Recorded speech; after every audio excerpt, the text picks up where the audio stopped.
La ministre des Petites et Moyennes Entreprises et de l'Artisanat et ses collaborateurs reçus à Dolisie, le chef-lieu du département du Niari, par cette marée humaine, notamment cette jeunesse éprise de solutions durables, de formation d'opportunités et d'autonomie économique. Jacqueline Lydia Mikolo vient lancer la deuxième édition de la caravane de l'entrepreneuriat sur le corridor de la croissance sud, après la première édition qui a parcouru avec enthousiasme le corridor nord, lancé le 19 mars 2024 à Igné. La caravane de l'entrepreneuriat constitue une des approches de solutions à la diversification de l'économie congolaise et à l'employabilité des jeunes. La promotion de la création de la petite entreprise n'est pas qu'un moyen d'affirmation de carrière professionnelle et du statut social viable de la jeunesse, car en même temps qu'elle dynamise le tissu entrepreneurial local et favorise le développement économique, elle est un gage d'une intégration sociale réussie de la jeunesse.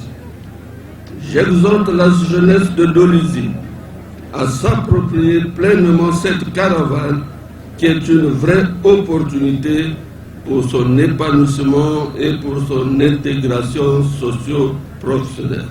Cette mobilisation populaire témoigne d'une chose, la jeunesse congolaise est en quête de solutions durables et la caravane de l'entrepreneuriat en est une solution. Aimé Blanchard-Lemvani, qui a défini les ambitions de cette caravane, dévoile en même temps le projet Un jeune, une entreprise. Projet bénéfique pour les jeunes de ce département. Grâce au projet Un jeune, une entreprise, les jeunes du Niari âgés de 18 à 40 ans bénéficieront désormais d'un accompagnement renforcé pour la création et la formalisation de leur entreprise, avec une réduction exceptionnelle de 75% sur les frais de création.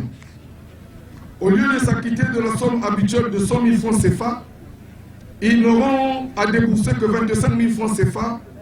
Ce n'est pas un simple allègement financier, c'est un levier d'inclusion, une passerelle vers la légalité, la visibilité et la croissance. Mais pour tirer pleinement profit de ces dispositifs, l'engagement personnel est essentiel. Nous encourageons donc les jeunes, les femmes, les artisans, les travailleurs du secteur informel, les personnes vivant avec handicap à se rapprocher des équipes de la caravane, à s'inscrire, à participer aux formations, aux ateliers, aux entretiens individuels et à se faire accompagner pas à pas.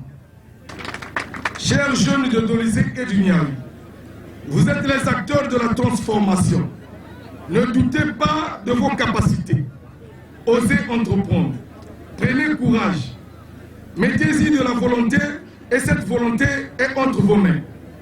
Il vous revient de la cultiver, de l'enraciner, de la faire grandir et nous surmonterons ensemble les défis auxquels vous serez confrontés.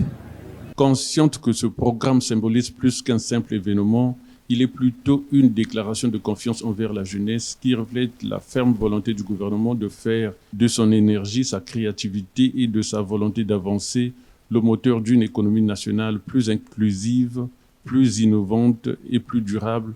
La ministre des Petites et Moyennes Entreprises et de l'Artisanat a solennellement lancé cette édition, appelant cette jeunesse à entreprendre. Chers jeunes, l'avenir commence ici et maintenant. Il n'y aura pas de développement national sans développement local. Il n'y aura pas de développement local sans vous, les jeunes. C'est votre passion, votre inventivité, votre audace qui feront avancer nos terroirs, nos villes, nos départements, notre pays. À l'image des témoignages que nous venons de suivre, osez à votre tour. Chiche, osez. Il n'y a pas que vous aussi, vous pouvez. Alors, soyez audacieux, soyez courageux, soyez ambitieux. Osez l'avenir avec des idées nouvelles. Le gouvernement est à vos côtés. Ce projet a pour objectif de rapprocher l'administration des administrés et encourager la créativité des entreprises. Kibangu et Mosenjo constituent les prochaines étapes dans le Niari après Dolisie.